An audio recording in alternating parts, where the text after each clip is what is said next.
Hello everyone. Before we get started, if you enjoy this video, please like and share. And if you haven't already, subscribe to my YouTube channel. It would mean a lot to me. Thank you.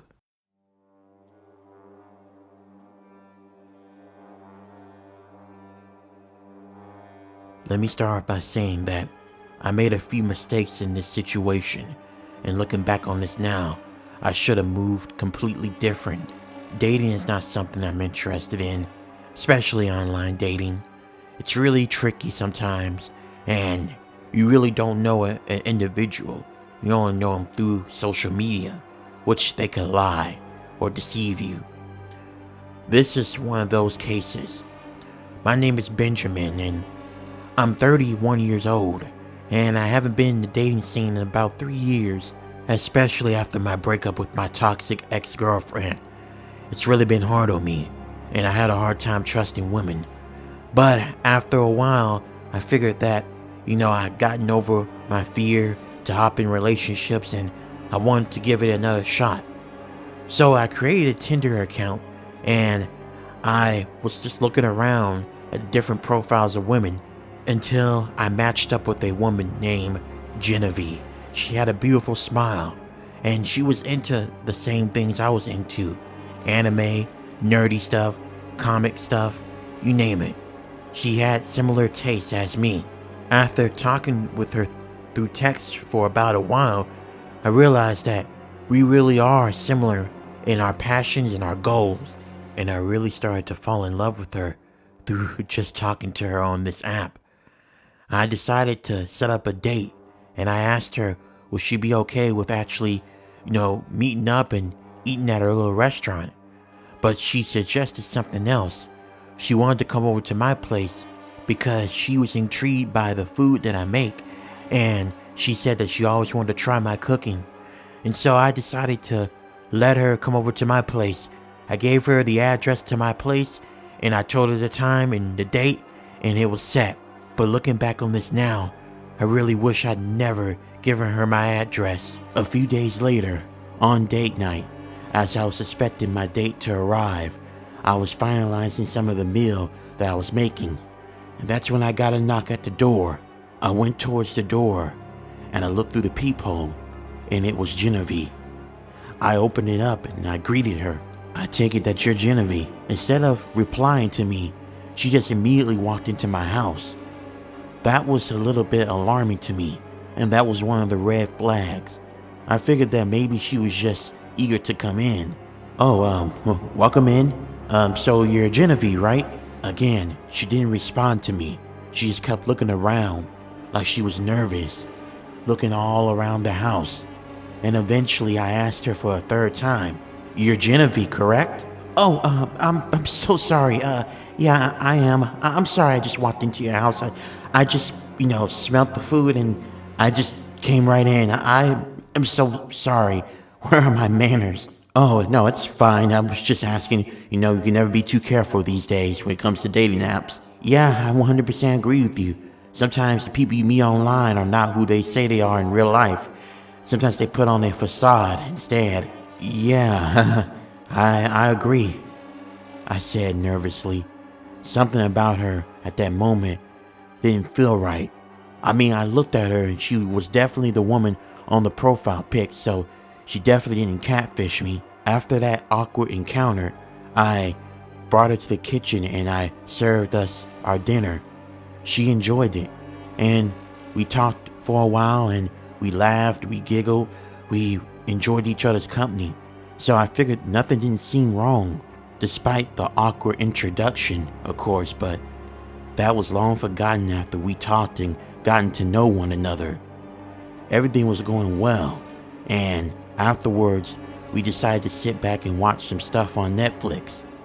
It wasn't until I got an alert on my phone about something. There was a fugitive that was on the run. This fugitive murdered their husband and their 3 kids. And when they showed the picture of the person that done that, I almost wanted to throw up. I was trying my best to keep my composure as I looked on the phone, and the fugitive that I saw was the woman that I was on a date with. I turned and looked at her, and she looked at me, and already she knew what I saw. Immediately, she jumped up from the couch and changed her whole entire demeanor. And then she quickly pulled out a gun from the back of her pocket that I didn't even know she had. Don't you even think about calling the cops, Benjamin. Look, I really liked you. I really had a lot in common with you, and I just wanted to get out of my marriage. I didn't want to be a wife or a mother anymore, so I had to get rid of them. I had to get rid of my husband, and I had to get rid of my 2 kids. That was the only way I could be free so I could talk to you. You understand me, right? Right? She yelled while pointing the gun to my head. I was about to respond until she made another demand. You know what? I don't even want to know the answer. Just grab your car keys and let's go to your car right now. We're gonna go for a drive. Don't do anything stupid or I'll kill you. Okay, let me grab it. They're on the table right there by the door.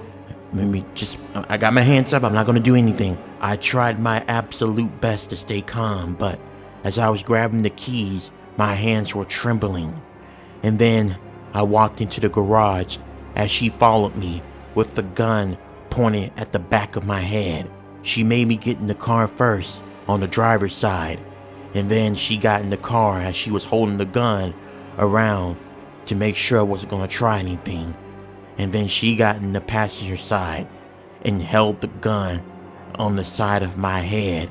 I opened the garage and I pulled out, and then once I pulled out, she told me, "Drive now." I slowly drove out of my neighborhood, but as I was driving, one of my neighbors came up to me and stopped me. "What the fuck?" Genevieve said, as she was annoyed by the neighbor stopping me while driving. She then rolled down the window, and I guess she didn't want to stay discreet anymore. She pulled a gun out and shot my neighbor. And immediately afterwards, she rolled the window up and she demanded me to drive quickly. I drove as she was pointing the gun towards me. As we were driving, I asked her, "So, if you mind me asking, why did you kill your wife and your 2 kids?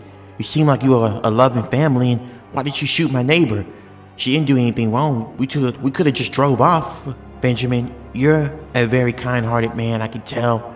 But please, just shut up and stop asking me questions. I really don't want to have to kill you." I closed my mouth afterwards because I could tell that she was really gonna do it. I kept driving. I was just looking back on all of this, wondering how did I end up here. Maybe the warning signs were there, and maybe I just missed them. As we were driving, I heard several police sirens in the back of me, and they were gaining on me. Genevieve started to panic. Eventually, the cops were surrounding us, and then I already knew there was no way for us to escape. The cops demanded me to get out of the car, and the woman. I had done something drastic. As Genevieve kept on pointing the gun at me, I wrestled the gun out of her hand, and then I stopped the car. The cops got out of the car, and they surrounded the vehicle that I was in. I slowly got out, and I put my hands up, and I told them that I was being held hostage. The cops, after a while, believed in me, and then they arrested Genevieve. And eventually, after a little while, I come to learn that Genevieve wasn't her real name. Her real name was Catherine Smith. And that even shocked me more because I heard of that name. This woman was wanted for several other murders, including murdering 2 other kids and a husband.